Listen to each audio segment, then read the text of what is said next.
Texas is leading the way in clinical trials for COVID-19 vaccines and treatments.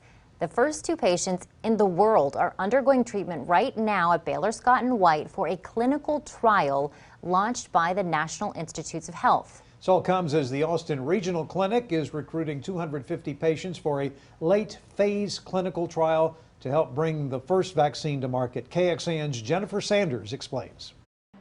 Working in the hospital, you just see a lot of, a lot of suffering, a lot of people that come in with chronic health problems. But in her 20 years of nursing, the last few months have been unlike anything Kara Kunkel has ever seen. And I feel for the patients who are dealing not only with their chronic health problems, but now some of them becoming COVID positive, and actually fighting for their lives. When she learned that Austin Regional Clinic is now recruiting for a vaccine trial, she knew she wanted to sign up.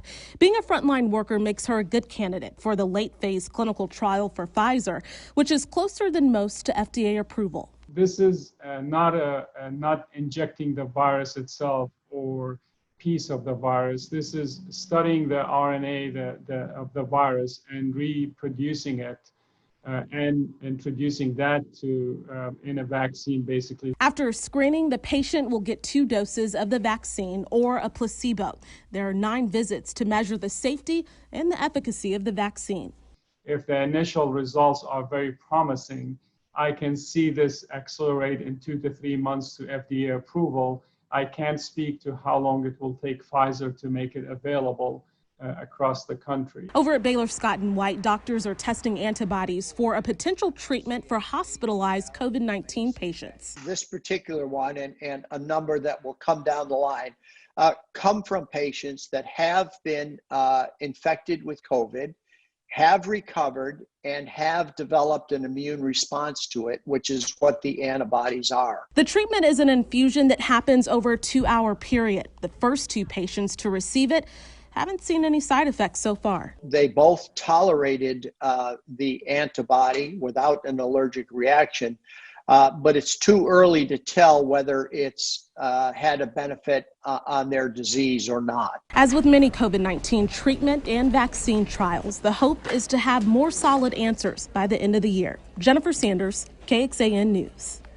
There is a special screening process to participate in the vaccine and treatment trials.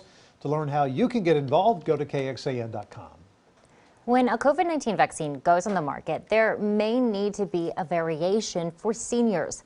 That's because they have weaker immune systems. Research published in the Lancet Medical Journal reports that the flu vaccine is between 70 and 90% effective in children and adults.